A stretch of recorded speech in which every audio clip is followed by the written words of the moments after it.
Caros irmãos, queridas irmãs, boa tarde a todos. Hoje é sábado e a missa desse sábado já pode valer para o domingo, que é o quarto domingo. Amanhã nós temos o quarto domingo do tempo comum. Então, vamos ler, como sempre, a primeira leitura e o Evangelho. Então, aqui, a primeira leitura é de um profeta, faz parte da vocação do profeta Jeremias. E o Evangelho é a continuação do Evangelho que nós escutamos, ouvimos, comentamos e refletimos no domingo passado. Leitura do profeta Jeremias. Nos dias de Josias, rei de Judá, foi-me dirigida a palavra do Senhor, dizendo: Antes de formar-te no ventre materno, eu te conheci. Antes de saíres do seio de tua mãe, eu te consagrei e te fiz profeta das nações. Vamos, põe a roupa e o cinto, levanta-te e comunica-lhes tudo o que eu te vou dizer. Não tenhas medo, senão eu te farei tremer diante deles. Com efeito, eu te transformei hoje numa cidade fortificada, numa coluna de ferro, num muro de bronze contra todo mundo, frente aos reis de Judá e aos seus príncipes, aos sacerdotes e ao povo da terra. Eles farão guerra contra ti, mas não prevalecerão, porque eu estou contigo para defender-te, diz o Senhor. Palavra do Senhor. O salmo responsorial, como sempre, ele continua algum pensamento que está presente na primeira leitura, e hoje ele é do Salmo 70.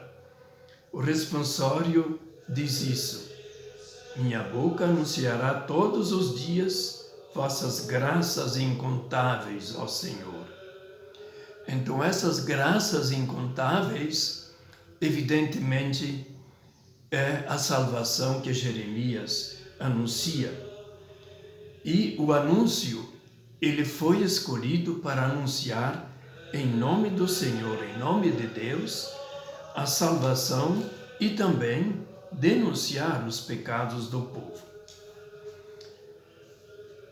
Ouçamos também o Evangelho do dia de hoje, que é do evangelista São Lucas. Como falei, ele continua o Evangelho do domingo passado.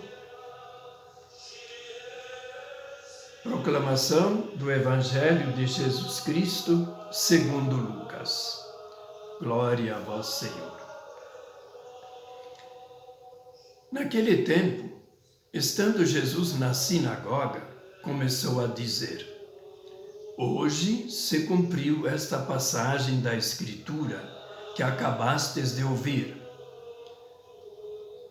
Todos davam testemunho a seu respeito, admirados com as palavras cheias de encanto que saíam da sua boca, e diziam: Não é este o filho de José? Jesus, porém, disse: Sem dúvida, vós me repetireis o provérbio: Médico, cura-te a ti mesmo. Faze também aqui, em tua terra, o que ouvimos dizer que fizeste em Cafarnaum. E acrescentou: Em verdade eu vos digo que nenhum profeta é bem recebido em sua pátria. De fato, eu vos digo, no tempo do profeta Elias, quando não choveu durante 3 anos e 6 meses, e houve grande fome em toda a região, havia muitas viúvas em Israel. No entanto, a nenhuma delas foi enviado Elias, senão a uma viúva em Sarepta, que vivia em Sarepta, na Sidônia. E no tempo do profeta Eliseu, havia muitos leprosos em Israel. Contudo, nenhum deles foi curado, mas sim Naamã, o sírio. Quando viram estas palavras de Jesus, todos na sinagoga ficaram furiosos. Levantaram-se e o expulsaram da cidade. Levaram-no até o alto do monte sobre o qual a cidade estava construída, com a intenção de lançá-lo no precipício. Jesus, porém, passando pelo meio deles, continuou seu caminho. Palavra da salvação. Glória a vós, Senhor. Então, passamos agora a comentar brevemente, a primeira leitura e o Evangelho, como sempre. Mesmo que a segunda leitura também seja muito importante, mas ficamos apenas com essas duas. O que dizer sobre esse primeiro profeta? Em primeiro lugar, nós temos o profeta Jeremias. Quando Jesus está na vida pública, praticamente já passados uns 2 anos, Jesus tentando esclarecer qual é a sua missão, e os discípulos com dificuldade de entender o que Jesus queria.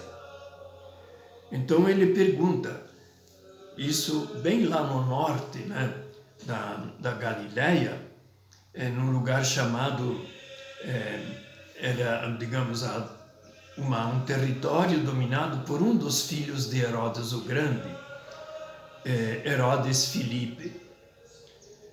E ali, Jesus, naturalmente, muita coisa já tinha vivido. Ele passava noites em oração, conversando com o Pai do céu, procurando clareza, enquanto ele, homem, queria essa clareza e também a clareza, a possibilidade de comunicar isso aos discípulos. Ele pergunta, quem dizem as pessoas que eu sou? E as respostas, alguns pensam que é João Batista que morreu. Outros pensam que é Jeremias, esse profeta que nós escutamos. E outros dizem que poderia ser algum dos profetas. E aí então Jesus pergunta, e vocês o que dizem? Isso aos apóstolos. E eles ficaram assim com medo de dizer o que comentavam entre si, mas Pedro tomou a coragem e disse, tu és o Messias, o Filho de Deus vivo. Tu és o Cristo que nós esperamos. Essa cena não é agora o momento de comunicar, digamos, comentar, mas ela diz alguma coisa sobre essa relação da primeira leitura com o Evangelho de hoje, que é o início da pregação de Jesus. Então, Jeremias, ele está num tempo muito difícil, em que o reino de Judá estava sendo ameaçado pela potência nova surgida da Babilônia. E era uma missão difícil para a qual Deus o escolheu. Nós ouvimos também no domingo passado que Deus o chamou desde o ventre materno. Isso o próprio Jeremias o diz, que se ele foi escolhido a dedo, nós diríamos hoje, por Deus, preparado para isso e para ser profeta das nações, isto é, para Judá, os povos vizinhos que cercavam Judá e eram, digamos, convidados a participar ou defender-se junto com Judá, ou aliar-se ao inimigo que agredia. E ali, então, ele tem essa dificuldade, mas tem uma certeza. Ninguém escolhe ser profeta. Ele é chamado. Quem escolheu Jesus anunciar a boa nova foi o próprio Deus que o escolheu. Melhor ainda, ele enviou Jesus a esse mundo, o Filho de Deus encarnado no seio da Virgem Maria, que passou a ser chamado Jesus, Jesus de Nazaré. Então, essa escolha é divina, mas Deus também protege. E hoje nós vemos nessa cena do Evangelho como Deus protegeu o seu escolhido.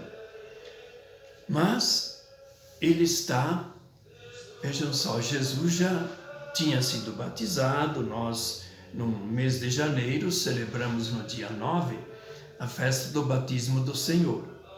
Então já estamos agora dia 9, depois teve dia 16, dia 23, portanto 2 domingos, com isso 3, e hoje é o 4º domingo. Então Jesus já tinha feito uma missão em torno do lago da Galileia. Lá o mar da Galileia também chamado. E depois dessa missão, que Lucas não comenta muito, apenas diz que ele fez isso. Então Jesus chega à sua terra já com fama, como vimos domingo passado. Então, quando ele anunciou um texto de Isaías e disse ao povo, os nazaretanos que o conheciam, brincavam com ele na rua, não é? Como um menino entre meninos, então eles estavam curiosos. Quem mais estaria? Podemos imaginar. Sua mãe Maria era a terra dele, né? E Jesus tinha assumido já adulto, seguiu a João Batista, foi batizado, e agora ele volta já com uma missão própria. Parentes de Jesus também, os tais irmãos que são os parentes de Jesus. E é claro, sacerdotes, alguns fariseus que estavam ali, ou chamados também doutores da lei. Então era o povo que estava assim. Sinagoga de Nazaré era grande. Hoje se mostra uma sinagoga pequena. A vila também era pequena. Mas conseguia reunir os adultos naquele espaço. Então podemos imaginar, né, aquela sinagoga cheia. E Jesus, depois de ter dito, hoje se cumpriu o que eu acabei de ler para vocês, e a mensagem era: Deus, o Espírito do Senhor está sobre mim. Eu fui ungido para anunciar a boa nova aos pobres, libertar os que estão presos por dívidas, libertar os prisioneiros que não podiam pagar as dívidas, abrir os olhos aos cegos. Enfim, uma missão para os pobres. Jesus, é essa a minha vontade. E aí no começo admiração e tudo, mas como é que ele fala? Nós conhecemos, é filho de José o carpinteiro. E Jesus falava como quem tinha autoridade. Eles ficavam admirados. Por outro lado, veio aquela desconfiança, porque eles, como outros também na Galileia, não é? Eles estavam esperando que ele viesse aí para anunciar a libertação do povo do poder romano. E Jesus não diz nada disso. Em vez de se colocar contra os que têm poder, ele se coloca do lado dos pobres. E essa mensagem então foi rejeitada e eles queriam acabar com ele. E Jesus, percebendo a reação, então diz essas palavras duras no dia de hoje. Sem dúvida vocês repetiriam aquele provérbio: médico, cura-te a ti mesmo. Quer dizer, nós te conhecemos, você não é médico. Você está anunciando. Então eles aplicam a Jesus: aqui é tua terra, aqui você deve mostrar os milagres que dizem que você fez em outras sinagogas lá perto do Mar da Galileia. Faze aqui em tua terra tudo o que vimos dizer que fizeste em Cafarnaum. Cafarnaum era desprezada pelos de Nazaré. E Jesus então responde, não é? Quer dizer, ele cita aquilo que os nazaretanos estão pensando. E agora, em verdade eu vos digo, nenhum profeta é bem recebido em sua pátria. É difícil, não? Quer dizer, quando uma pessoa sai do seu ambiente, volta diferente, as pessoas com facilidade chegam a rejeitá-lo. Nem sempre consegue a simpatia, sobretudo pelas palavras que Jesus anunciou neste dia. E aí então Jesus cita textos que nós aqui ouvimos, né? Que Elias é um profeta que está lá no livro dos reis anunciado, e ele entra em conflito com as autoridades reais. E porque os reis, né, o rei daquele tempo, lá na parte do norte, né, de Israel, ele se traiu a fé do povo, traiu a aliança, se aliou com divindades e também uma rainha que era pagã. Então ele anunciou uma seca, 3 anos e meio. E aí Deus mandou que ele se refugiasse e ajudasse uma viúva lá fora da Galileia. E Jesus diz, havia tantas viúvas em Israel, por que Deus não mandou para Israel? E aí cita mais um caso de um outro que era inimigo, Naamã o sírio. Naamã o sírio foi socorrido por um discípulo de Elias, Eliseu. E aquele discípulo que, em nome de Deus, mandou que um general inimigo, lá de Amã, da Síria, se lavasse 7 vezes no Rio Jordão e seria curado da lepra. E também, então lá, primeiro, Elias socorre uma viúva que estava morrendo. E Naamã o sírio, um inimigo. E eles ficam furiosos. Quer dizer, todo esse evangelho para nós é um pouco difícil de a gente entender. Como é que Jesus chega à sua terra e é rejeitado? E que além do fato dessa visita a Nazaré, o evangelista ele está lendo anos e anos já de cristianismo. Então, o evangelista deve estar, Lucas, escrevendo 40 até quase 50 anos depois da morte e ressurreição de Jesus. Jerusalém já tinha sido destruída.